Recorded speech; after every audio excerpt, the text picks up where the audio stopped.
With a pledge, and then we will have the invocation by Juanita Blevins from the River of Life Church in Globe. And Mr. Tom Holman, would you lead us in the Pledge of Allegiance, please?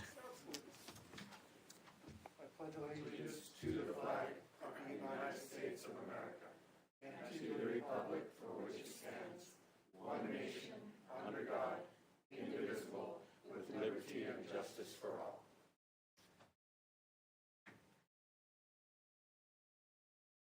Good morning, and thank you for this opportunity. Jesus' disciples in the book of Matthew asked him to teach them to pray. So, using that model that he gave us, we pray. Join me. Our Father in heaven, hallowed, holy, blessed, and honored be your name. We are so thankful for the many blessings you bestow upon us. May your kingdom come, your will be done on earth, in our country, in our world, in our lives, and in this room as it is in heaven. Give us this day our daily bread. Thank you for providing us daily, and thank you for helping us help those who are less fortunate than we are. And forgive us our debts. We have sinned as a people and individually, and we need your forgiveness. As we forgive our debtors, teach us to forgive just as you forgive us. And do not allow us to be led into temptation. Keep us from the temptation to make self-serving decisions. Instead, please help us make right choices and decisions that please you. Deliver us from the evil one. We recognize now, even more than ever, how much we need your protection. Our law enforcement, military, healthcare workers, educators, families juggling their children's education, as well as us and our loved ones and our nation. Continue to heal our land. But no matter what happens around us, we are confident that we always have a refuge in you. For yours is the kingdom and the power and the glory forever. We praise your name and recognize you as sovereign, all-knowing, and all-loving God. In your name, as always, we pray. Amen. Thank you. Thank you very much.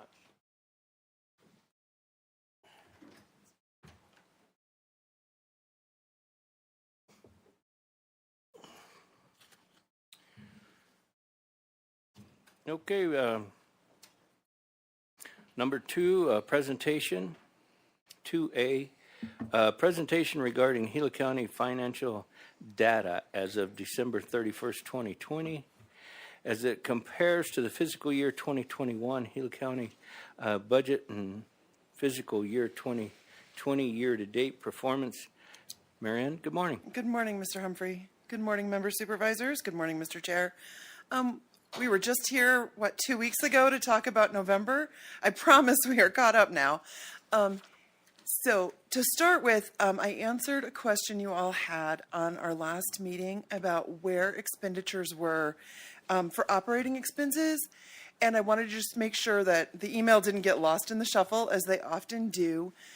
The reason that our operating expenses were just a scooch above where we would have expected them to be is due to how our system sets up the encumbrance for the contracts for attorneys who represent children in child support and custody cases.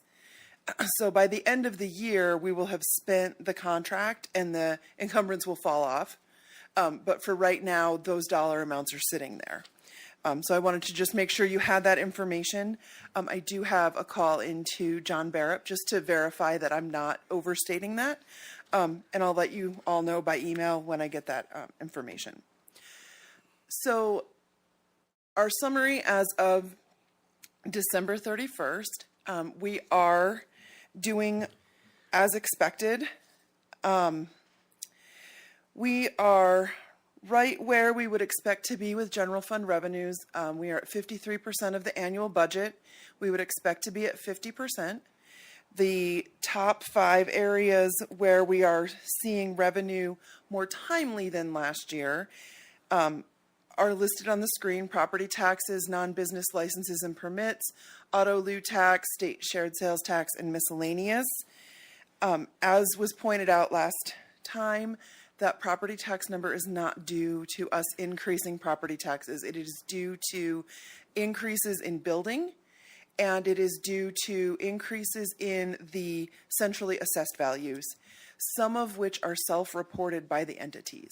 For example, the mine on the way to Tucson reports their dollar amount of assets directly to us, or to the state. So the other item here that you have asked for clarification on is what makes up that miscellaneous dollar amount. So that list is provided on the agenda item for you. 4 of those items were added in December. 1 is a reimbursement to elections, and 3 are for the Sheriff's Department, and they include a reimbursement from Freeport for the WE-TIP line, a reimbursement for a tow bill, and a reimbursement from the state of Arizona's search and rescue that is reimbursing the county for November 2019 through June of 2020 in the amount of $15,775. When we get down to some revenue numbers that are showing a little bit lower than they were a year ago, the most significant one is governmental agreements, and that's just a matter of timing. We recognize that revenue when the deposit comes in, not when we invoice the entity. And then when we get to our expenditures, we are at 46% of budget, and as Mr. Menlove pointed out last time, that's a good thing. We are seeing both our department heads and our elected officials being good conservators and good stewards of our resources this year. The net impact of expenditures and revenues on the general fund puts us $2.3 million ahead of where we were this time last year. And that is a good thing. It's pretty much where we expected to be at this point in the year, and it really reflects how well everyone is sticking to our strategic plan and following the criteria that we put forth for managing expenses. Any questions? Supervisor Christian, questions? Yes, thank you. Would you anticipate then over the next 6 months that we would have another approximately $2 million? I don't think my crystal ball's working today. Right, okay. I would expect us to come out even at the end of the year. I would not expect us to have a $4.6 million surplus. I think that would be far beyond our capacity to anticipate. Thank you. Sorry. I would love to say yes. Yes, $4.6 million will be here, free and clear. But I don't think that it would be wise to speculate on that at this point. But I'll be back in 2 or 3 weeks with the January update, and we'll see where we are. Thank you. Supervisor Klein? Mayor, and thank you for doing all this, you and Mary. This is really good information, and really I don't have anything to ask you about other than just tell you thank you. So Okay. Yeah, thank you for presenting the increase in our taxes not being us raising taxes. I think that's important that the public knows that. Yes. That's coming from building permits and things Yes. of that nature. So And we have been at $4.19 for a decade now. yeah, With no intent to increase that. increase. Yeah, that's So- very important. So I Yes. thank you very much for your presentation. And this will be included in the 2022 budget book. After last year, we decided, with your encouragement, that we would provide these to our constituents in that format. at the end of the year so that they can go through and see that we've had these discussions if they missed it on YouTube or whatever. Thank Okay. you. Thank very, you. very much. Okay, moving on to 3, public hearing. 3A, information, discussion, action to adopt resolution number 21-02-02, naming a road in Tonto Basin area to be called South Bluebird Road. Tom Holman, good morning. Good morning, Mr. Chairman, members of the board. Tonto Basin is growing through the minor land division process, so this is just a routine road naming, so constituents can have an assigned address for parcels in there that do not happen to touch the Ewing Trail or Forest Service 896 roads. We had 80% of the constituents agree to the name. There was one dissenting, so we're moving forward with the South Bluebird Road naming with your approval. Answer any questions? Okay, Supervisor Christensen, any questions? No, sir, thank you. Supervisor Klein, any questions? No, sir, Tom, thanks. Tom, thank you. I have no questions. And so if there's nothing further, I'll call for a motion. No, public hearing, excuse me. If there's no questions, I will now open this to a public hearing. Do we have anyone in Payson? No, sir. I see no one here in Globe. Do we have anyone on YouTube? Okay, so we have no one from the public, so I will close the public hearing, and now I will call for a motion. Mr. Chairman, I'd like to move to adopt resolution number 21-02-02.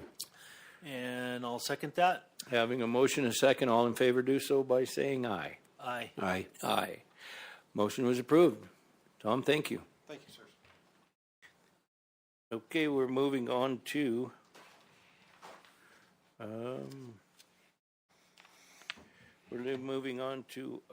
number 4, regular agenda items. 4A, information, discussion, action to approve amendment number 3 to contract number 07012020-21, whereby APS Crisis Billing Assistance Fund will increase by $13,150 for a total allocation of $43,200, which will be used to provide utility deposits and bill assistance to eligible citizens residing in Gila County for the period of July 1st, 2020 through June 30th, 2021. Melissa Busan, good morning. Good morning, Chairman Humphrey and members of the board. Thank you. This is an amendment that would add to our APS funds here in Gila County through the end of June 30, 2021. They're crisis funds, so people must be behind in order to use these funds. We normally leverage these funds, because it's not a lot, into our general utility funds, and we kind of do both. Right now we're looking at some very large bills coming into, because the moratorium is coming to the end for APS.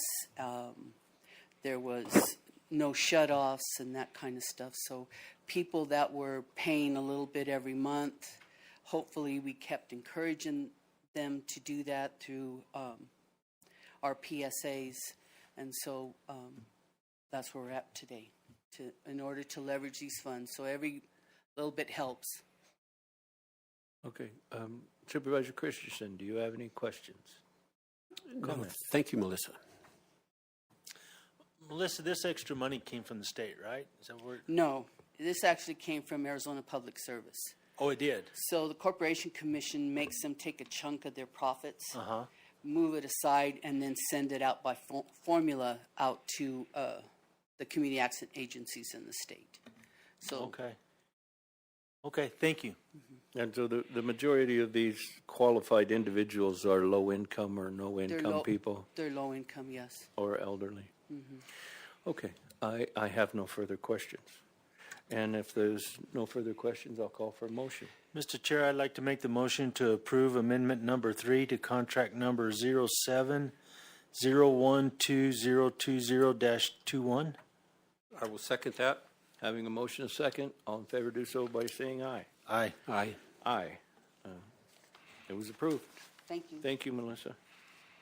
4B, information, action discussion to authorize a submission of the Arizona 911 program grant application for fiscal year 2022 in the amount of $192,654 by a grant closing date of March 5th, 2021. Deborah Williams. Good morning, Mr. Chair. Good morning. Members of the board. This is an annual grant request. And this year, the Arizona Department of Administration, they've moved the program again to another agency, which is the Asset Office.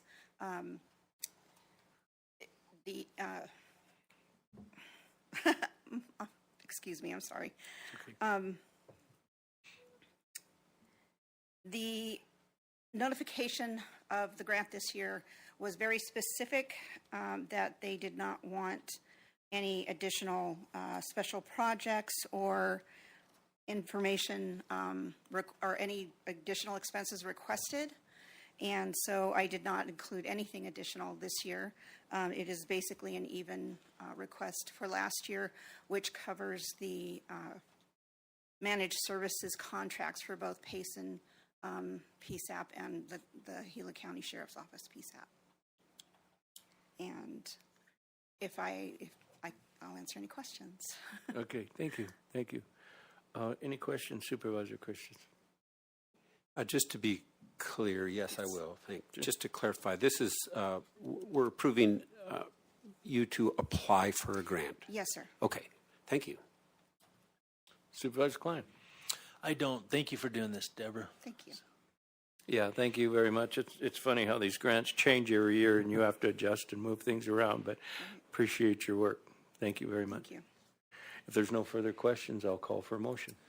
Mr. Chairman, I move to authorize the submission of the Arizona 911 program grant applications for FY 2022. And I'll second that. Having a motion second, all in favor do so by saying aye. Aye. Aye. Aye. Item is approved. Thank you. 4C, information, discussion, action to review all bids submitted for a request for proposal number 110520-CRS-2P and MC-800 chip seal oils and award to the lowest, most responsible and qualified bidder and authorize the chairman's signature on the awarded contract. Steve, good morning. Good morning, Mr. Chairman, members of the board. Thank you. We put out a request for advertisement to solicit for chip seal oil, 2 different kinds of oil that will be used depending on the condition of the road. We received 2 quotes back, Cactus Asphalt and Hawker Evans. Hawker Evans is the lower of the 2 on both types of oil. Recommend awarding to Hawker Evans. Okay, and okay, this is a chip seal bid that's already up and been awarded. Or No, this will award the bid so we can chip seal later this spring and next summer. It'll lock in our oil. oh, okay. Thank you very much. Supervisor Christensen, any questions? No, I don't think I do. Okay, Supervisor Klein. Steve, why the difference in the 2 areas? The- From the copper side and the timber side is a little less? I believe it's the location. It's, this comes out of Phoenix. Oh, okay. And it's easier to get to Payson than it is to, or it possibly comes out of Flagstaff. There's 2 or 3 refineries it comes out of. I don't know where they've quoted the price to, but it's not unusual to have different delivery costs depending on where we're going. That's why I we mean, it's break it not up. much, but I'm just curious as to why No, that it's, was. I'm guessing Glow's probably coming out of Phoenix, and this is coming out of Winslow, Flagstaff, somewhere up there. Okay. Okay, if there's no further questions, I'll call for a motion. Mr. Chair, I make the motion to award a contract to Hawker and Evans Asphalt Company Incorporated in response to request for proposals number 110520. Do you want the cost per ton in this motion? Okay. Okay, thank you. Do I have a second? Yes, you do. I'll second that. Okay, having a motion and a second, all in favor do so by saying aye. Aye. Aye. Aye. Item was approved. Thank you. On to 4D, information, discussion, action to authorize the advertisement of statement of qualifications number 012021, on-call design and architectural services. Darren Frank on the, Morning, Chair. in Board of Payson. Good Supervisors. morning. Can you hear me? We can. Good. This is a request for advertisement of a statement of qualifications for on-call design and architectural services. This will be a two-step process. The first phase, we will solely review the qualifications. Step 2, we will then negotiate a contract, and then we will bring the contract back before the board. Okay, thank you. Supervisor Christensen, any questions? Thank you, Darren. Can I ask what this is for? What project are we looking at? It's not necessarily for any project. It's as we need to have the architectural and design services. It allows us flexibility to go to our Rolodex and pick that contractor. Okay, thank you. Supervisor Klein. So, Darren, how much did we use this last year? We used it for the Mickelson building, and we used it for, I know, possibly well, certainly we used it for public health up here in Payson, and very possibly we used it during the last fiscal year for the probation building. Okay, and okay. Dollar numbers, I don't have that. Okay, well, thank you. I certainly could get that. Okay. Mr. Chairman Yes. and members of the board, this could potentially be used for the jail in Payson. That is the next project that we need some architectural work done on, possibly some engineering. So potentially that service would be utilized for the jail in Payson. Mr. Chair, if I Okay, may. thank you. Yes, go ahead, Supervisor Klein. James, I think maybe it was Steve or Homero came with it to us last time with this, and it seemed like a pretty good deal. I guess it's worked out like we intended. I mean, for last minute needed design or whatever, call up and it's worked all right. It has Supervisor Klein, Mr. Chairman, that it has. Just want to point out that by statute, we don't necessarily have to go out to an RFP or a bid for services for an architect. Architect is one of those services that are specifically noted in the statutes that we don't have to bid. Be upfront, open, going to do this and allow this RFP to go forward. My experience, Chairman and Board of Supervisors, is also you could use it for, some of your engineering, mechanical engineering, things like that. But you need on a as-needed basis, and it really does assist you in addressing problems quicker than having to go through the whole bid process. So, Mr. Chair, Supervisor Klein. so how much money does this have the potential to save us on something like this, or is it mostly just time? I'm getting nods, but I don't know if it's because of time or money, but Okay, Very certainly time, money, that all depends on what you get, that bid that comes back, but you certainly develop a relationship with a contractor, and you work off the bid schedule that they provide you after the negotiation contract. It gives you a chance to go in and negotiate with them for the best dollar price. thank you, Darren. Thank you, Mr. Chair. Mr. Chairman, I would say that it is for, if we're going to do a big project that's hundreds of thousands of dollars, for, say, the administrative building in Payson that we're doing the groundbreaking for today. This is projects as they come along and we need, and sometimes it is incumbent for us to move on them quickly. So this allows us, as we do with many other contracts, HVAC people and other things, that these people we give an amount not to exceed for a year, that we've got people, an air conditioning unit goes out, we call them up and can have them come and fix it right away. This is more in that realm, and this is just a statement of qualifications. So as to make sure that we've got somebody that's qualified that can help us through these projects. Thank you, Mr. Minlove. Yeah, I have a couple questions. This contract will be per project, or it will be for them to be available for projects? It is an on-call contract, so it would be for availability. Okay, so we are going to pay them money to be available, correct? We pay them when we use them. Okay, so then it will be per project. Yes. Okay, well, that was my question, whether we were paying them just to be available or whether we were paying them per project.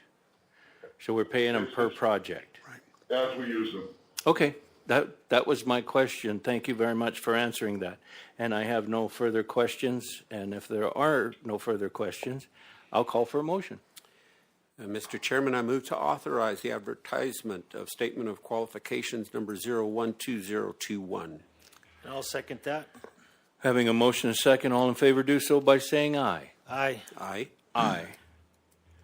Okay, the project was approved. Moving on to 4E, information, discussion, action to reinstate all user fees for activities, events at the Gila County Fairgrounds located in Globe, Arizona, per the Gila County Fairgrounds users fee schedule dated February 16, 2021. Darren Frank, you're popular today. Chairman and Board of Supervisors, back in 2016, the Board of Supervisors suspended the list of fees that you have in front of you and went to a flat fee of $175 per event, not day, per event, with 125 refundable, 50 non-refundable. This would simply just revert back to the 2016 list, as you can see, for everything from the exhibit hall to the car track or the motocross, and will allow us then to begin to recoup at that level. Just for information, in 2015, it looks like the fairgrounds did 875 for 7 events. In 2018, probably the last year before, full year that we could go through before the COVID, we did 875 for 22 events. This would get us back on track to pay for the services that at least cover the costs that we provide out there. Okay, Jackie, would you like to fill us in on the gaps here? Sure, Mr. Chair, Board of Supervisors, and Darren, because I was here and Darren wasn't when this happened. There also is an intention at some point, and there was an intention of go through and match up with what, do the research, see what other organizations and other counties had for fees. There was really no intention for this to be suspended for this length of time. And with, so currently at the fairgrounds, we aren't holding public events in the building yet because of the pandemic. We are having more and more interest in folks coming to do outdoor events, and they can come and spend 4 days and it'll cost them whatever that difference was that he just said. I think it's $50 non-refundable. So it really isn't covering our costs. And so the thought process, we had a conversation with Mr. Minlove about let's get them reinstated. Starting in probably April or May, we'll start to have some more outdoor events. And that also gives the department time to maybe, I'm convinced that all departments are going to be talking about user fees during the next fiscal year, but this at least puts them back to where they were. And I'll answer. Jackie, facilities management is in its third meeting of review of the schedule of fees versus other like counties with like facilities in the area. We would hope to have something to present in the next half a year, but getting this on would certainly help in recouping costs that we have. Okay. Thank Any you. other questions? Maybe so. Okay. Supervisor Christensen, do you have questions? Why did we abandon this schedule in 2016? So philosophical differences and the ability to be able to charge appropriately, the right groups, and it was a discussion about whether or not the board had the authority to waive fees for those organizations that they felt like were deserving, and so in the August or so of 2016, the decision was made by the board at that time to simply suspend fees until all that information could be gathered. Promptly in January of 2017, we had a new board, and this just hasn't been looked at from a board perspective since that time. In the meantime, we have a motocross guy that wants to come in April, and if we're going to at least recapture what it costs us, we need to have fees reinstated quickly, and then we can talk about what that looks like going forward. Okay, thank you. So, in retrospect, that may not have been the best direction to go in 2016. In retrospect, we probably should have revisited this sometime in the last 4 years. Okay, thank you, Jackie. Mr. Chairman Yes, Mr. Minlow. and Supervisor Christensen, I'm just going to come out and say it. Ms. Sanders is being very politically correct. There was discussion at the time of different types of businesses. Some of them that put on events there are for profit. They're making money. They're bringing in people to collect revenues. And then there's a difference between those of nonprofits that are coming and doing something that benefits the community. And both of those organizations were put into the same group that if you charge one group money, you got to charge the other group money. And the feeling of the board at that time was that the nonprofits, ones that are not here to necessarily make money, but to bring something to the county, an event to the county that benefits the county, economic development, those types of things, that they weren't viewed as distinct and separate. So that may be a thing that will come up, have a discussion on certain events, but that is why the board at that time just waived all of them, because there was a decision, or there was sentiment that the fees for nonprofits of sponsoring an event in the community, the fees could not be waived. Okay, I believe we have a comment from our attorney. It's interesting this is coming up now because last week the Arizona State Supreme Court just issued a decision on the gift clause, which bears on this, that a municipal body can't give away taxpayer money. And in that particular case, the city of Glendale hired a university out of Indiana to put in a university. They paid them about $1,750,000 to do that, and also they agreed to pay about $750,000 in remodeling a building for them to do that. So about $2.5 million to encourage them to come in, because it would be a benefit to the city. And a public interest law firm sued the city saying that violated the gift clause.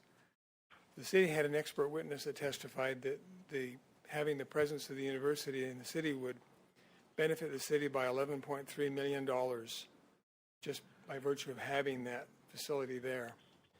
And the court held that that kind of benefit is an indirect benefit and doesn't count in determining whether the gift clause has been violated. It has to be a direct remuneration back to the city. And so they held that the city had violated the gift clause in establishing this university, and that a municipal body must receive back something for what it's giving that is not grossly disproportionate for what it's giving. And so this step in charging for the use of the county facilities, in my mind, would be a good step because it's a step in the direction of not violating the gift clause. So that's another layer of consideration in all this that just fits very nicely with the timing of that new Supreme Court case. Thank you for that, Jeff. Mr. Menlove, did you have further comment? Sure, Mr. Chairman.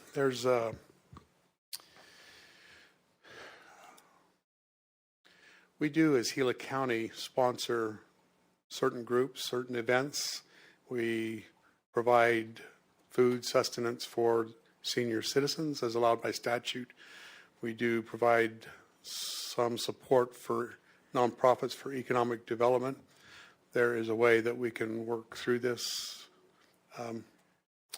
that legally, upfront, and open can work with certain entities, nonprofits, to be able to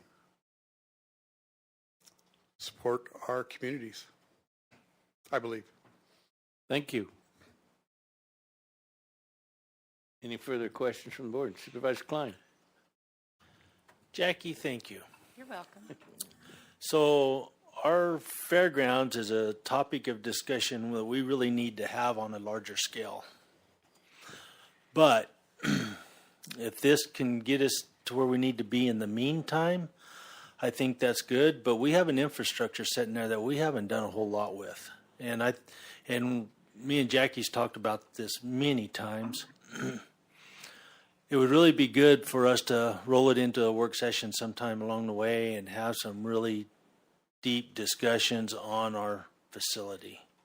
So if this is what it takes to get us in the next couple of months or whatever, that's fine, as long as we still have the ability to work with our kiddos around the county and stuff like that. That's good. But I'd really look forward to having a lot more discussion on it. Thank you, Jackie. Thank you. And Darren. And Darren. And I think that this discussion would be good for a lot of us.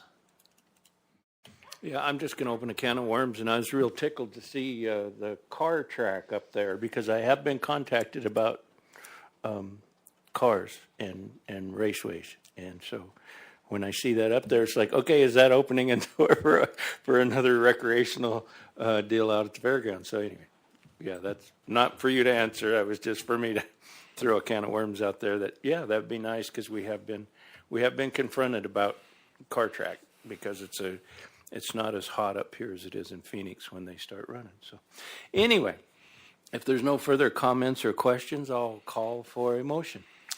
Mr. Chair, I'll make the motion to reinstate the user fees as per the Gila County Fairgrounds user fee schedule dated February 16th, 2021. I will second that. I have a motion and a second. All in favor do so by saying aye. Aye. Aye. Aye. Thank you very much. Motion passes. Moving on to 4F, information, discussion, action to approve a letter from the Board of Supervisors to Senator Mark Kelly outlining Gila County's initial concerns and areas from opportunities related to COVID-19 response and potential infrastructure needs. And that came from our meeting with him the other day over Zoom. And so thank you very much for working hard to get this together to bring to the board for discussion. Jackie, it's all you. Thank you, Mr. Chair and board members. Senator Kelly held a Zoom informational conversation about 10 days ago now. And at the conclusion of that, suggested that we send him a paragraph, which we had touched on too many topics. That would have been the longest run-on paragraph in the history, although I'm pretty good at those. So I followed up with his staffer to say, what is it you're looking for and how quickly, and that as a board, the quickest we could act, that you all could act as a board was today. And she, the staffer, Coral Evans, allowed us how she is picturing a paragraph on each of the topics that were discussed, not that I have to cram it all into one paragraph. And she and I also talked about the idea that this, so I've used words like preliminary and initial areas of opportunity, because at the next Tuesday, we are having a work session with our federal lobbyist, and I'm assuming that following that work session, we will come out with a list of federal priorities. The senator and Coral kind of alluded to that in the conversation, and then Coral and I talked about that afterwards. Coconino County, for example, has a 4-page list of bullet points. So, and City of Flagstaff has at least a 2-page list. So they understand that our federal issues are not really one paragraph. Having said that, Senator Kelly was particularly interested in things that could be possibly included in a quick infrastructure bill that they might be discussing in Congress when they come back from their break. So having said that, I put this into paragraph form. I marked it as draft. So this particular agenda item feels a little bit like work session with action, because there's going to be some discussion and give and take in my mind. Once we finish this discussion and take the action, within about 30 minutes, I can have the final letter ready for either the chairman to sign or all three of you to sign. That's one of the questions that I have for this. So, and we can get it to Coral today, and she's expecting it today. So having said that, the first bullet point on COVID-19 issues, after we discussed those, which was something like 25 of the 30 minutes that we had with the senator, that was his number one to talk about. The paragraph that I have written, I have run back by Michael O'Driscoll with Health and Emergency Management does this characterize what we have and where we are? He was good with that. The broadband expansion, I had just put a sentence in. I have an additional, so that in itself can't hardly be the entire broadband issue. It's hard to put into a paragraph. So I had Amy Staten assist me. And in addition to what you have, I thought I would add something that Amy has written about Gila County's vision for broadband network is based on providing internet service that is reliable, affordable, and available countywide. Gila County has contracted with Kimley Horn to develop networking alternatives and costs for the first, middle, and last miles, things we've all talked about, right? As well as high-level planning and design for fiber infrastructure required to improve broadband access. The implementation plan will provide different phases for projects for all 3 miles, including costs, and will serve as a tool the county can use to plan for projects and pursue grant funding. And that's really, I felt like, the best encapsulation of the conversation about broadband. The most clear visual of what our broadband issues are was that in the middle of the Zoom call, it knocked off Supervisor Christensen. He couldn't get back on because broadband is not available or reliable in Payson. So is everybody good with kind of that language, just sort of giving them an outline of where we are with broadband? It does not say, and I will remind us all, that in 2020, we got a $19 million E-rate grant for schools and libraries to bring broadband to all schools and libraries. So that's a federal win. This is sort of in addition to that. This is about home and business and making sure that last mile to the home has, or to the business, for in our case, has reliable broadband. Do we want to discuss that one? Supervisor Christensen, you have any questions or comments to her Not report so far? No, not so far. Supervisor Klein. Yes, sir. So I think there's a lot of background in the broadband. Yes. A lot of background. And so when I read that paragraph right there, it really doesn't reflect that. And I look at that in the sense that, you know, when the senator pulls that up, of course it'll be his staffers that'll do this, but they pull it up and then they've got a lot of digging to do and a lot of catching up. Where if there was something in that paragraph that just would reference more history, or to give it this for more debriefing on it, or something that could save a lot of time. So, Mr. Chair, Supervisor Klein, in my mind, this is merely an introductory. And when they say put it in a paragraph, they want something that fits on a 3x5 card. My addition of the 3 sentences from Amy kind of further encapsulates that. Following our work session next week, I'm expecting a much larger document or many documents going to our entire congressional delegation, which will have that additional information. But because it came up in the conversation, we kind of have to say something about it briefly. And the entire letter has to fit on these 2 pages. And I understand what you're saying. It's just that when you're asking me my input, when I look at it, it's like, okay, so where do we start? Well, we've already started. Which is why I was adding that additional language from Amy, that we've already started. We have a contract. We're crafting a plan. So we're in process on that one. We'd like to have them fund parts of those plan. That as long as we got something in there that kind of outlines that, or something that references that yeah, we're way ahead of what this little paragraph actually says. Yes. I didn't have Amy's language by the time I was trying to get this into the agenda process. So I'm adding as we go. Thank you. Klein, you good? Mm-hmm. Okay, Jackie, did you want to continue? Sure. So the next bullet point, critical access, forest roads needing improvement and paving for safety and security of residents. That's sort of an overarching statement that we could probably list every forest road we have. Because, and what we don't say in here, I don't believe, is that the amount of, we go back to our old standby statement of something like 50% of our land mass is forest, and something like 45% of our land mass is Native American sovereign land, which means most of the roads are going to be on the Forest Service. But trying to capture in brief, knowing that we will be having a discussion next week, but that this letter can't wait to next week. So the ones that were mentioned in the meeting while Supervisor Christensen was on the call, and then after he came off of the call, I have listed them all here.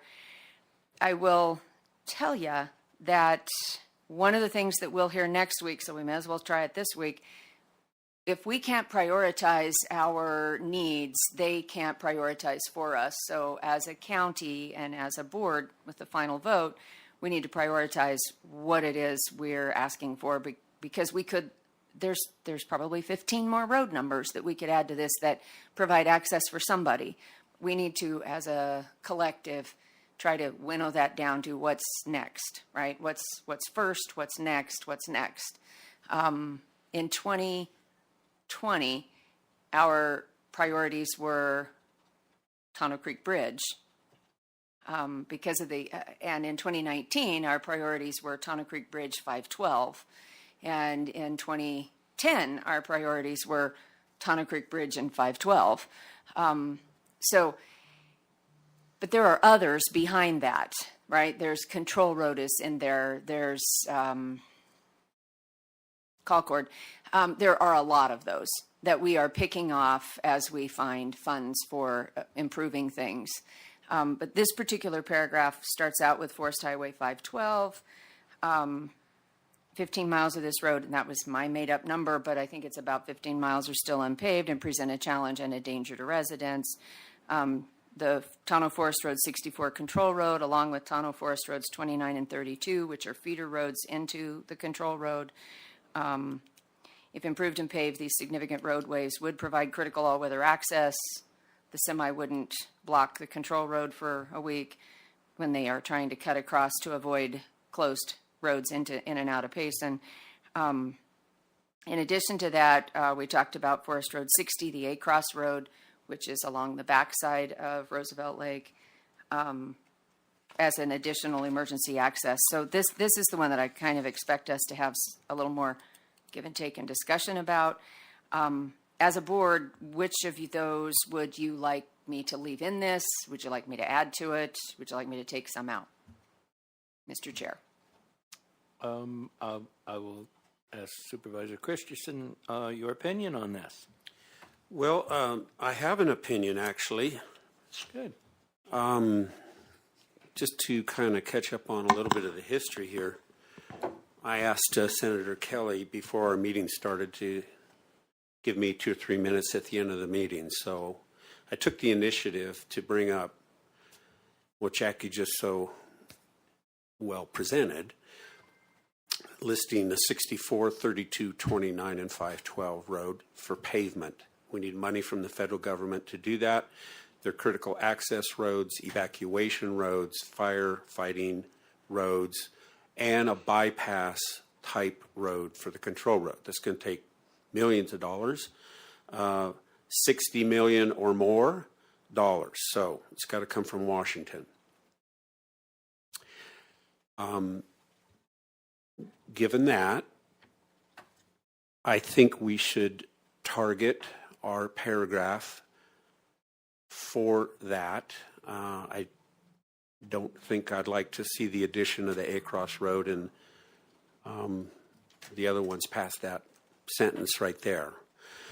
So my idea is that we would have a much better strategy to the senator if we broke this out into several asks, several different pages that are sent separately.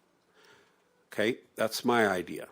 That it's not that any of them are not worthy. It's just that I think the list is too long. I think it sort of diminishes from what I originally asked and he was interested in. He showed interest in doing that. And if we can nail one project out of this list, and it's the paving, that would be incredible. So far, those are my comments.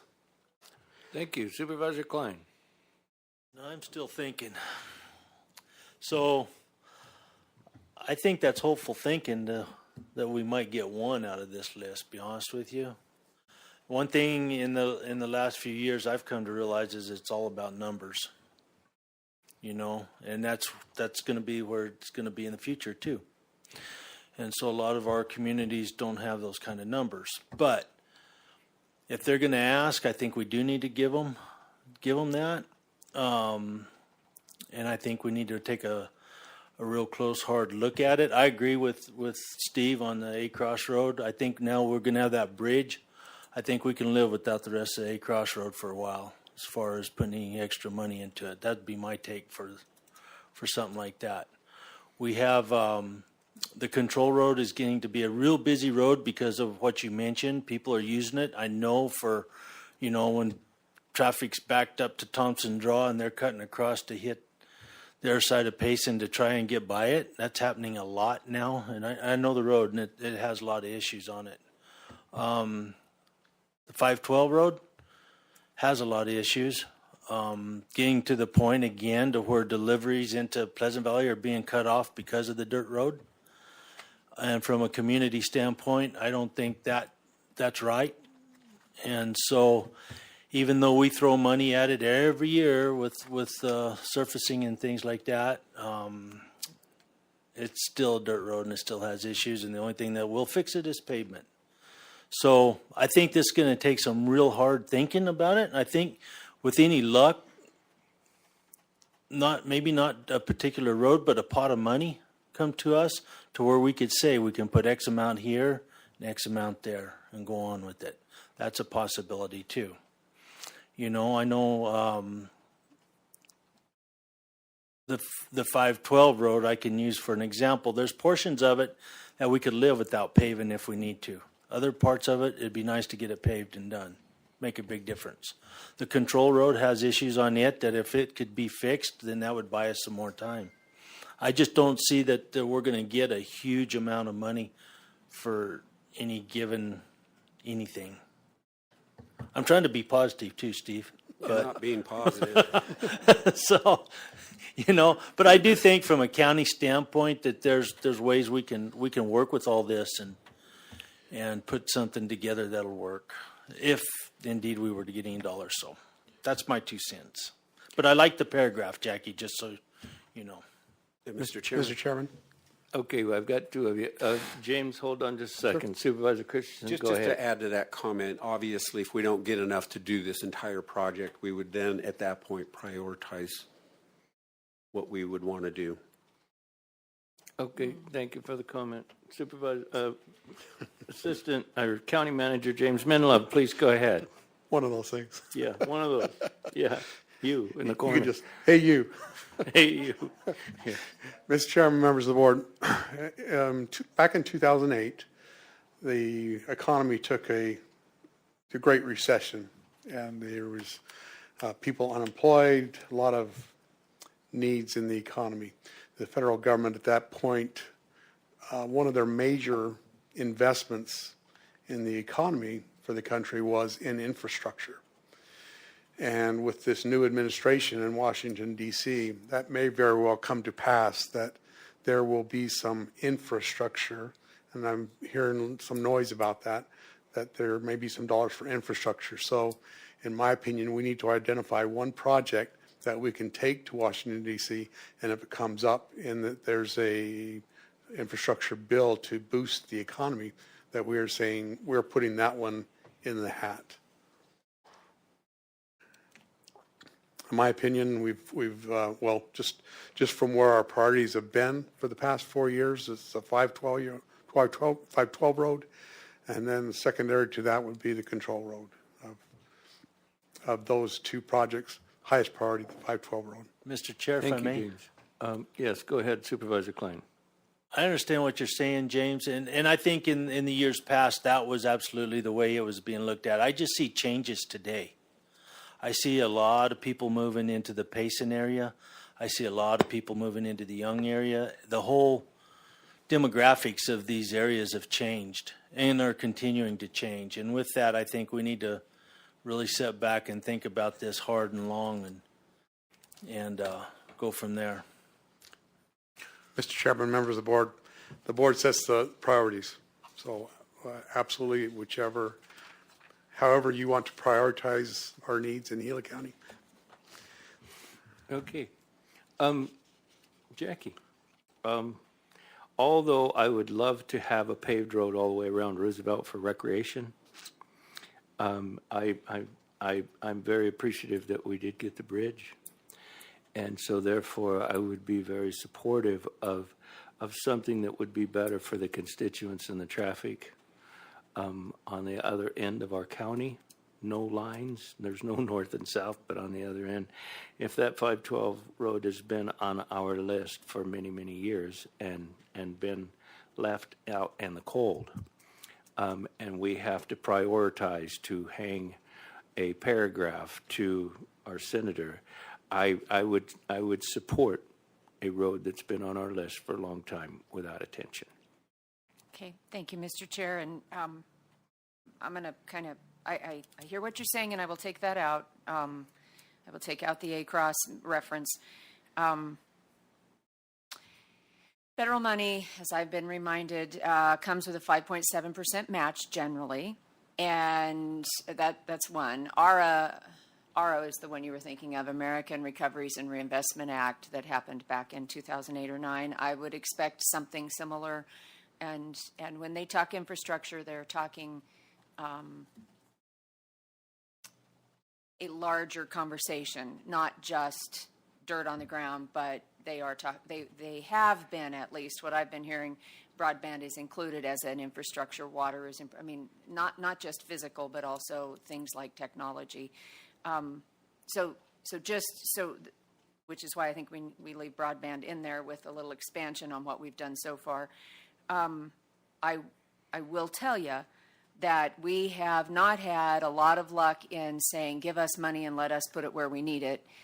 We have more luck in saying, this is our project, this is our priority, it's shovel ready. I mean, we're ready to roll, just all, as opposed to, how about you invest? Now, it could be different this time. I don't know. They could, as a federal government, they could identify a sum of money for a county to then use for infrastructure as they see, as they, you know, as they see fit.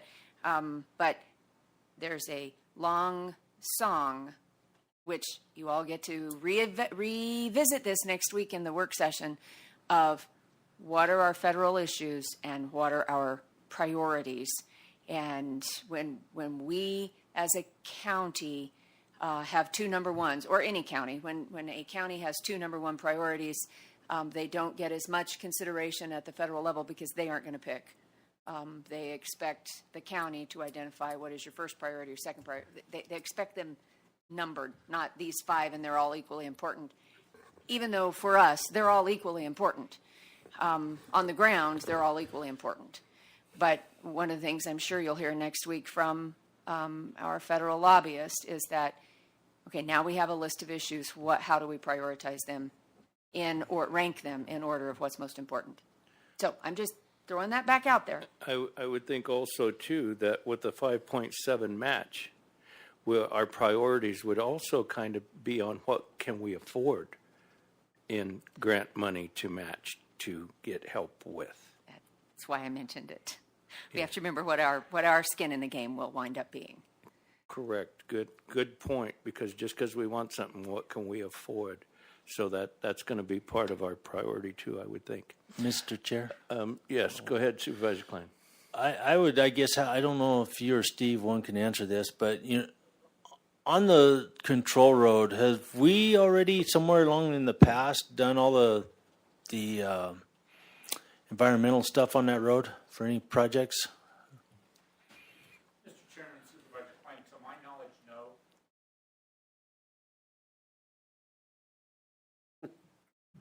Chairman Humphrey, Supervisor Klein, to my knowledge, no. The only environmental that I know that's been done is when they built the bridges a few years ago. They did specific areas, but I don't think there's an environmental document for the whole road unless it is something recent with fry and thinning, but I don't know if that would cover the whole road. Not, and I assume you mean like on the 512 road. There's nothing like that. See, back in 2002, I believe, the 512 road was going to be paved by the federal government. Mm-hmm. They did the first section, and then the planning for the second section was well underway. The money was diverted to the Lake Mary Road and to some road in the White Mountains, Holly Lake or something like that. And then about 2008, just funding went away and it was never done. But their 512 road did have an environmental impact study done, had an alignment created for it, although, you know, preliminary. It doesn't have final plans, but it's farther along in the process than anything else we have. Okay, thank you, Steve. Thank you, Mr. Chair. Okay, Jackie, anything further? Thank you. So before I move off of that bullet point, am I getting the sense that at this point, which could change as we meet and prioritize, but at this point, I'm going to leave on 512, I'm going to leave on 64, I'm going to leave on 29 and 32. That's a question. Okay, Supervisor Christian, do you have any questions? Yeah, I have a question, Mr. Chairman. In order for us, the three of us, to discuss this together, do you need to have a motion? No. Okay, then I would make the suggestion that we reduce this letter to a single bullet point, and that'd be the third one that would include the 64, 5, 12, 32, and 29 road. And that we would task Jackie at a later point to put together a specific broadband request, a specific realignment of the wilderness area on Cherry Road. Okay. Some, Was that a motion? Well, it could be. I didn't know if I needed to have that. It could be, okay. Supervisor Klein. Thank you, Mr. Chair. One thing that keeps in back of my mind is that 5.7 match percent. You know, we're looking at a match right now on the bridge at Tunnel Creek to get that done. And so when you start talking pavement, I mean, you know, we looked at numbers for some stuff this morning, but it gets expensive. I'm going to say $1 million a mile. I just Yeah, made that's that a up for these good dirt all around roads. figures, especially in these out of the way places. So how much can we actually afford? I mean, we can throw our wish lists out there all day long, and then heaven forbid if someone pulls that out of the bag and says, "Here you go, here's your match." Can we even what can we afford? Or can we afford not to accept it? Mr. Chairman, Supervisor Klein, the tunnel bridge is going to require a match of, I believe, 3 million, perhaps even more, depending on costs that come up. ADOT is going to manage that construction for us, and so we do lose a little bit of control on that construction, but we can expect about $3 million. We can cover that. We are going to be tight after that is completed by our match for that. If we've got 15 miles, 15 to 20 million, can we afford $1 million for the control road? We should, and we ought to be able to find a way to do that. I don't know, how many miles is it for 64? That's the control road. I mean, for the 512 road, 15 miles. How long is the control? And how much for the control road, 64? 23 or 4 plus. Okay, so you get 25, so it's an extra. The control road's going to go higher than $1 million a mile because there's structures and. Do you want to step up here? Sorry. Yeah.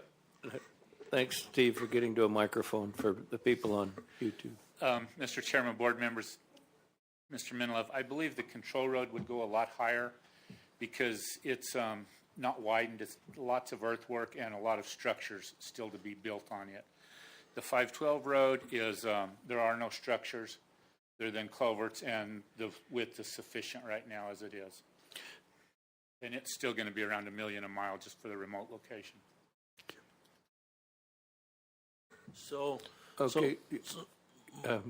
Jackie, did you have something else? Supervisor Klein, did you have a question? I did. So if you're looking at $15 million, $16 million, I mean, and then we are going to build the bridge. That's going to happen. So there's $3 million we're committed to right now to get that one done. So before we jump in here, how much money do we have to spend to put towards a project? I guess that's my question before I could even sit here and pull a project out of the hat. Chairman Humphrey, Supervisor Klein, it's a very good question. Honestly, I don't know. We start budget meetings next week. If the general fund is going to support the tunnel bridge match money-wise, then we'll be better off. If it all comes out of our half-cent HERF revenue excise tax, we're looking at reduced projects for the next number of years. Although I will go back, when we were thinking we were getting money from the state for the tunnel bridge and not knowing how much, NRCS stepped up, said they have long-term low-interest loans for that type of stuff. Whether we go that way or not, I have no idea. But I think there's options out there.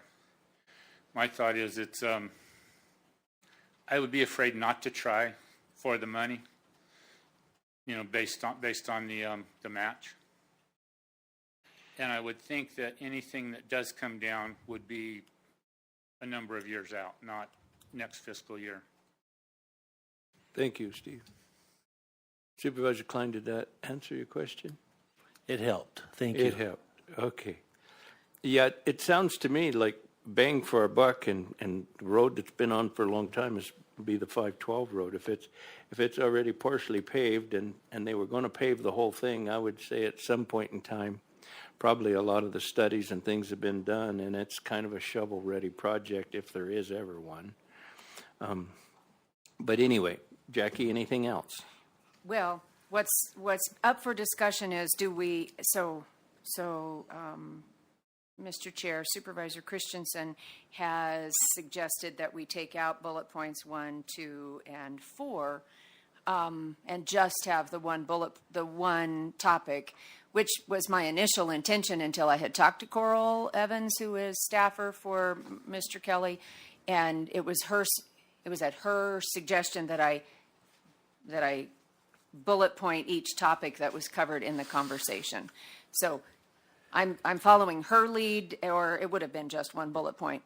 So I just put that back. I just am offering that back, Mr. Christensen, and we still haven't got to the realignment, the fourth bullet point, which is the realignment of the wilderness boundary to reopen Forest Road 203, the Cherry Creek Road, which we've had also extensive discussion and meetings about, but that's really a separate topic. That's a federal issue. That's not really an infrastructure issue. But it was mentioned in the discussion, and Ms. Evans had suggested that this is how we lay them out, so that they're clearly different topics, but they all are federal Issues. federal Yeah, issues. Federal issues And that we'd like I that with. was being very clear about initial and preliminary, because we're going to be having another discussion about federal issues next week. So I guess now we have two questions on the board. Is it 4 bullet points or just one? That's maybe the first question. And then the second question is, do we include in that, if it becomes, whether it's 1 or 4, in the critical access forest roads, do we include 512, 64, 29, and 32? Those are the kind of things you guys need to discuss and tell me what to put in it. I can have it written. Okay, I guess going back to Supervisor Christensen, you had mentioned of what you felt would be good, and after realizing that we have a 5.7 match and the condition of some of the roads and the possibilities of being able to even get them done if we were awarded the funds, do you have any change to what you had initially No change. put up? No change. No change, sir.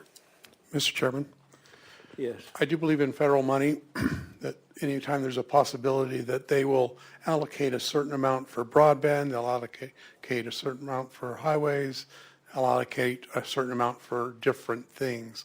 And so I don't believe there's necessarily a conflict in doing the 3 bullet points or 4 bullet points because they each would be considered by a different person, a different department, a different entity of that request. And so whatever department is handling broadband, we're going to have this request to that department, and that's not going to necessarily, as big as the federal government is, going to cause any interference with a request for highways. I also don't believe that it's necessarily wrong to ask for a couple of projects, because we have been putting in for the Tunnel Bridge and the 512 road, that we can put in for a couple of projects just to get them on the radar, but that we do need to prioritize between what I assume would be the A6 or the 64 road and 512 road.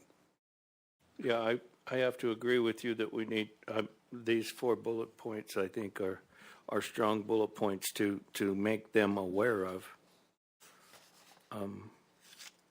It's just a matter of what we, in my opinion, of what we do with the roads, because I'm happy with the bullet points. Yeah, and I'm happy to do away with the A-Cross Road as far as roads go for being part of the infrastructure issue. So I guess that kind of narrows things down for me. Supervisor Christensen, your comment on where we're going with this, because we have to make a motion. Yeah, would you entertain a motion? And then we If can discuss. everyone's with ready this- for one, Supervisor Klein, do you feel as if you're ready for a motion?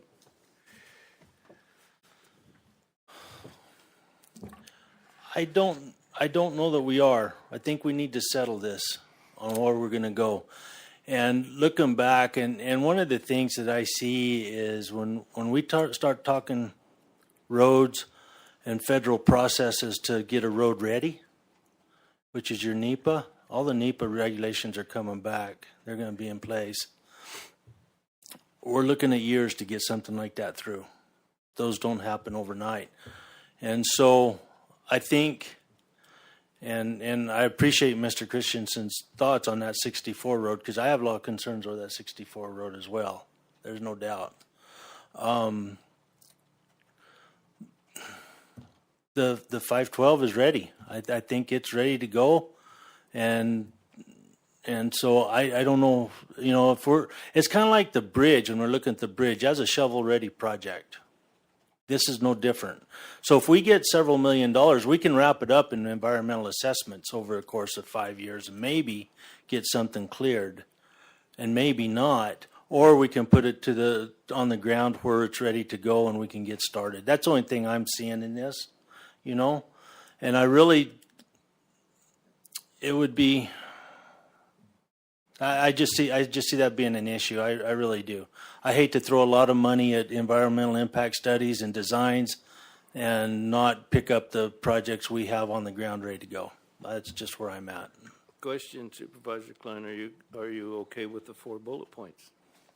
As far as the COVID, the broadband, the roads, and Sierra Rancho Wilderness? Yes, sir. Let me ask you something about the Sierra Rancho Wilderness.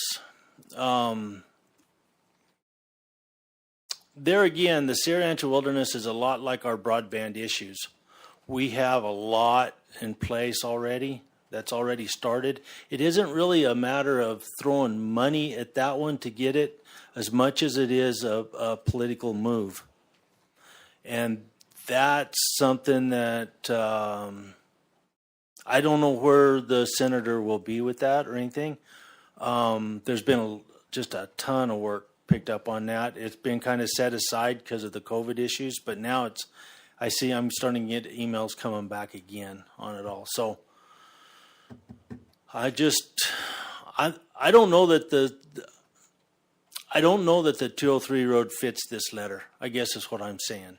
I think the 203 road fits a more of a direct conversation straight with the senator on it, where the chairman can talk to him about this is where it's at, this is what we need for it. I mean, it isn't money we need his support. That's what we need to pull that one out of the hat. And I don't know that one actually fits what we're asking for in this letter.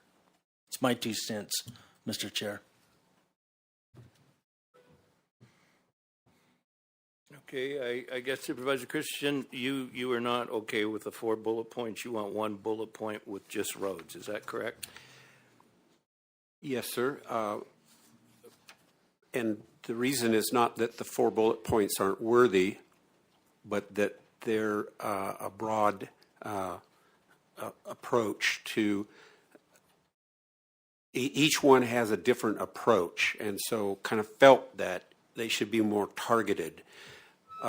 Like Supervisor Klein just said, the Sierra Anca fix is a separate fix of its own.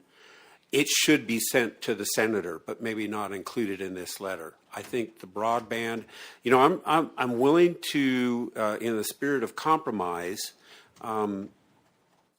maybe rearrange the order of these, but my priority would be to get infrastructure money for those roads as a first priority.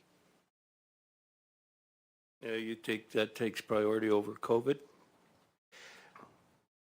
The COVID we addressed COVID for 25 minutes in that conversation, so I think the senator is already mindful of that.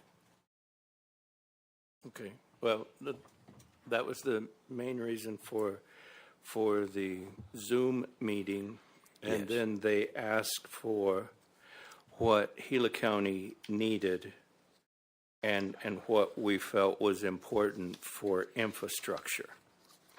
And so I do believe we have several interests in infrastructure, not just a road. And I feel as if we have several bullet points, not just one. And so, I don't know if we can't come to a consensus here, if we're going to have to tell the senator he doesn't get a letter today, that we need a work session on this to try to get closer together. Mr. Chairman, supervisors, if I may,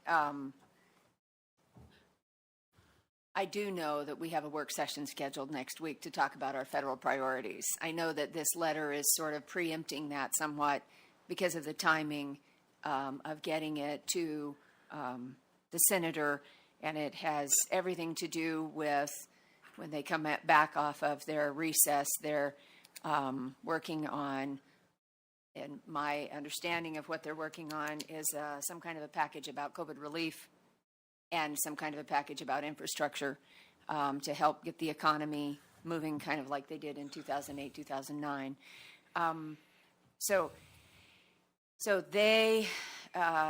when I talked to the staffer, she felt like getting something today as an introductory to recognizing that we will be having an actual, which I'll go back and say that's why it's called this initial and preliminary. This isn't our full list, obviously. The order that it's laid out in was simply the order that it was discussed in, because I didn't have a real way to prioritize that even, just simply it is the order of the conversation as it came up.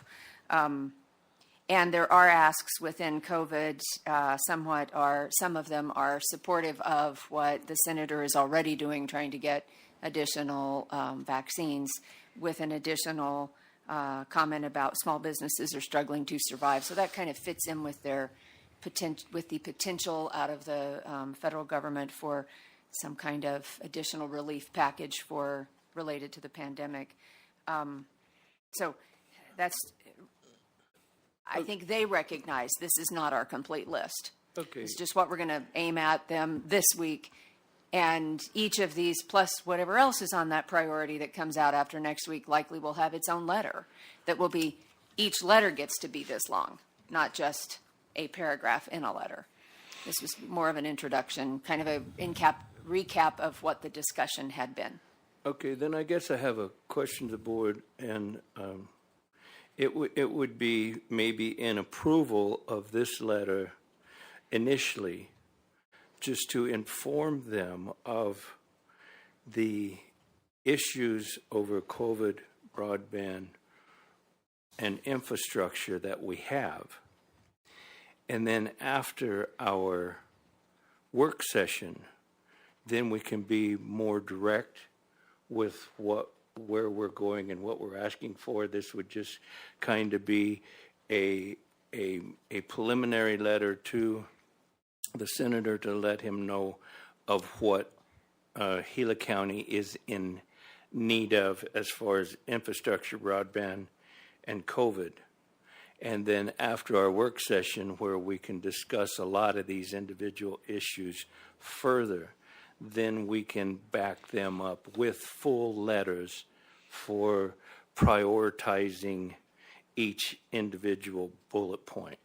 Would something of that nature be? Can I add one more thing to that? You can. That I think is probably the most important and kind of goes without saying.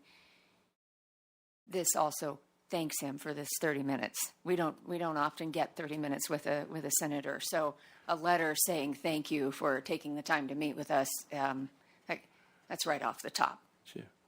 So I guess my question, Supervisor Christensen, would you be in favor of that in a motion today to get a letter of our interests, and then after our work session we can bullet point our interest to the senator? Yes, Mr. Chairman, I would be willing to make that motion. Supervisor Klein, would you be comfortable with that going forward to initially let them know our points, and then after our work session, we can get down to finer points within these issues. I do, Chairman. I do agree with that, and I think that would be easy enough to do, and get that kicked out because, yeah, we're going to have a lot of discussions coming up. We have a lot of important issues and things to talk about too. So in that work session, that'd be fine. Okay. In that case, I'll call for a motion. Thank you, Mr. Chairman, and thank you, Mrs. Sanders, for putting this together. Well done. Mr. Chairman, I would move to approve the letter that Jackie has prepared from the Board of Supervisors to Senator Mark Kelly as discussed, with the removal of the A Crossroad reference, and I would like to see all three of our signatures on the letter. So if I may, and the additional few sentences that better describe broadband. And the additional few sentences that describe broadband. If we're good, I'll second it. Okay, having a motion and a second, all in favor, do so by saying aye. Aye. Aye. Aye. Jackie, thank you very much. And getting that together for us to sign today to get to the senator.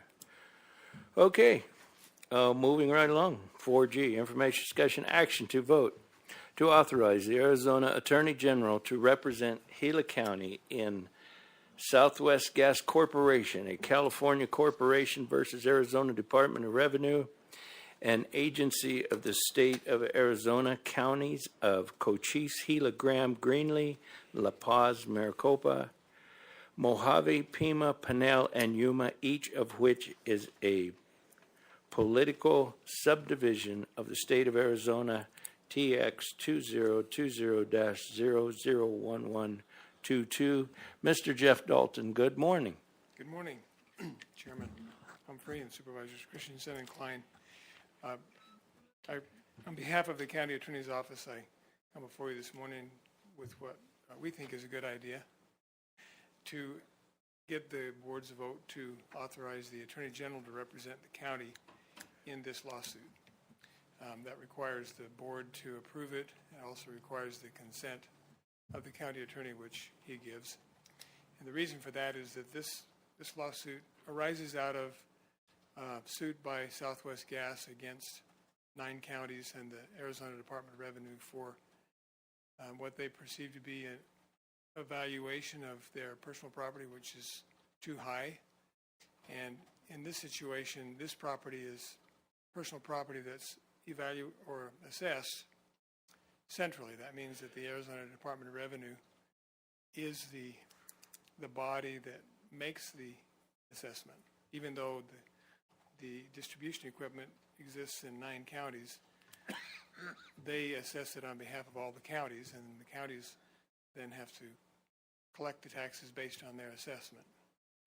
And since their assessment is the one being contested, it just makes a lot of sense for the Attorney General's office to represent the county's interests in that process, because they know more about it than we do. And my guess is they're likely to end up representing a lot of the other counties as well. So that's the request, is that the board approve the Attorney General to be the attorney to represent the county's interests in this case. Ultimately, they're going to come to us and ask us to approve the settlement, which is reached, which is in process at this point. Looks like they actually have a settlement almost reached.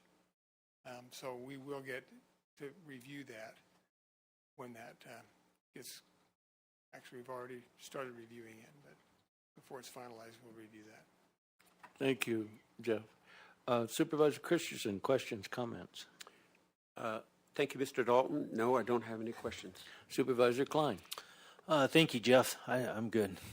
I guess the only question I have, is there a cost with the Attorney General representing Gila County? And if so, is that in the settlement or anything of that nature? No, there's no cost. No, there's no cost. Then I'm really tickled that they're going to help us with this. Okay, if there's no further questions, I'll call for a motion. Mr. Chair, I'll make the motion to authorize the Arizona Attorney General to represent Gila County in Southwest Gas Corporation, a California corporation versus Arizona Department of Revenue, an agency of the state of Arizona, counties of Cochise, Gila, Graham, Greenlee, La Paz, Maricopa, Mojave, Pima, Pinal, and Yuma, each of which is a political subdivision of the state of Arizona, TX 2020-001122. I'll second that. Having a motion second, all in favor do so by saying aye. Aye. Aye. Aye. Item was approved. Moving along, number 5, consent agenda item. Any matter on the consent agenda will be removed from the consent agenda item and discussed and voted upon as a regular agenda item upon the request of any member of the Board of Supervisors. Does anyone care to have anything taken off the consent agenda item and put on a regular agenda? No, sir. Okay. If no one cares to discuss something individually, then I'll call for a motion to accept the consent agenda items. Mr. Chairman, I so move to approve the consent agenda items 5A through 5E. And I'll second that. Motion is second. All in favor by saying aye. Aye. Aye. Aye. Consent agenda items approved. Next is called to the public. Do we have any public in Payson that cares to address the board? No, sir. Do we have anyone here in Globe? I see no one. Do we have anyone on YouTube that cares to address the board today? All right, then. And then we will go on to item 7. At any time during the meeting pursuant to ARS 38-431.02K, members of the Board of Supervisors and the County Manager may present a brief summary of current events. No action may be taken upon the information presented. Mr. Menlove, would you please go first, because I always forget you if I leave you for last. I will. The guy in the corner. Nothing further today, Mr. Chairman. Okay, thank you very much. Supervisor Christensen, is there something you'd like to share today? Yeah, thank you, Mr. Chairman. Yes, I just want to say that the building that's going to be built in Payson is going to be wonderful and marvelous. Some concerns are presented to me through phone calls, Facebook, things like that. So it's pretty hard to do a project like this without someone being concerned about the design or the color, things like that. So I just want to let you guys know that I'm addressing those with Homero and Darren, and we've had meetings with some of the public to discuss things, and it's all going fine. It's going good. So we're just discussing one particular color on the building at the moment that we would present later once we come to a decision on that. Will that present a change order? No. No, I'm just kidding. I'm just kidding. The colors have not been the colors have not been finalized at this point. Okay. So Thank you very much. Is that all you have today? that's all. Supervisor Klein. Thank you, Mr. Chair. On Thursday, February the 11th, I was invited to and attended a National Resource Conservation District meeting in Payson, NRCD. It was a real good meeting there. Some of the members have changed on there. They had lost Terry Wheeler previously, and then, of course, Supervisor Martin was on it, and we lost her. So there's been some new members. They'll be getting in place and getting on that. I'm going to be on there as more of a member at large type seat in there. So it was good. It was good discussion. And then on February the 12th, I was there. Every week I'm in that legislative policy committee meeting on Zoom, and that's all the bills going through. CSA's been doing a really good job watching out for our best interests and everything like that. I feel pretty comfortable so far with what they've been doing and what they're recommending. And then on February 12th that afternoon, I had a town hall meeting in Young, looking about 30, 40 people. It was a good turnout. It was really nice to be able to stand in front of a group finally and not sit in front of a computer and talk to folks. So it was really nice. So they're looking at some different things. One of the things we're going to be looking at in Young is actually some fireworks this year. So I hope it goes well. I figure it's so dry and we haven't had anything. There isn't any grass on the ground left, so there isn't anything can burn but rocks. So I think we're okay. Besides that, last week we got the draft lease for the admin site from the Forest Service. It came through. And so we'd been working with Mr. Dalton and Jessica before on the action plan for that. And so we'll be passing that along to them. And then what you guys can expect is we'll have it set for an agenda to come up in front of us. And I'm not sure if we'll figure it out. I'll get with James and talk about it, if it ought to start with the work session or regular agenda on one of the meetings or not. I don't know. I'll leave it up to you guys to decide. But we did get that far with it. So that's the next step after that. This will put it in progress to go on and work with for veteran programs. The last step will be the final transfer of the property to the county, and that bill has already been drafted, and we'll see where it goes. I'm not sure where that'll go, but that's it for me. Thank you. Congratulations on that, Supervisor Klein. It's been Thank a lot you. of work. No, I just attended a composting meeting, still trying to get composting off the ground. District 2 team meeting, that's the team I put together for projects. We're moving a lot of projects and appreciate everybody's help in that. Held a Tonto Basin community meeting. Public meetings are back on. Held one in Roosevelt community. So those turn out really good meetings. I like getting out with the people and them letting me know what's going on in their area. And yeah, the virtual meeting with Senator Kelly, I hope that his interest in us is full-fledged. It was nice of him to initiate that. And worked with Homero on an IGA on Mackey Camp. That's been an issue for a long time.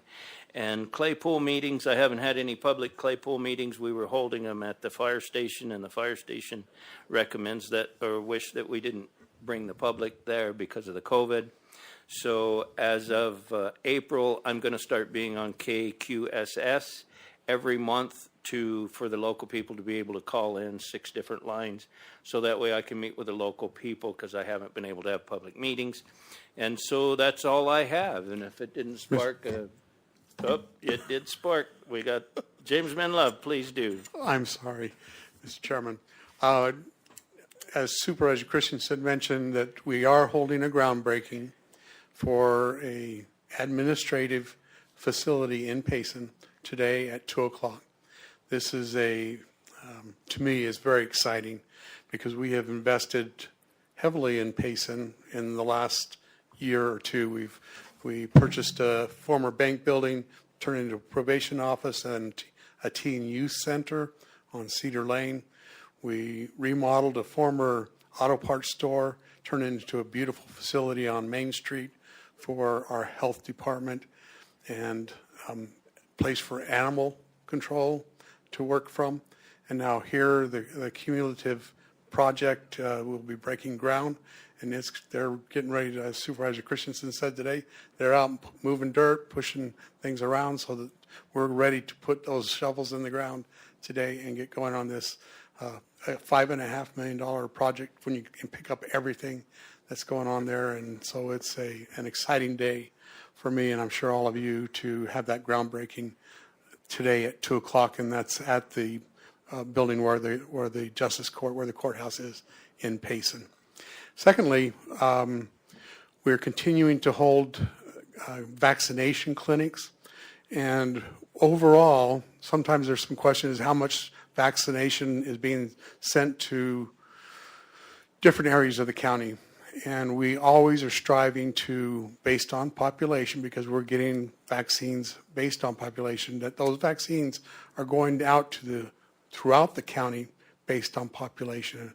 And we're making sure that that each community is getting their fair share of vaccinations. So we continue to praise the health department for their efforts and working to get everybody vaccinated that wants to. And they are moving readily along, and also making sure that the representation number of vaccines according to population is getting out there as well. So thank you, Mr. Chairman. Anyone else? Okay, thank you. Meeting adjourned. Thank you, Mr. Chairman.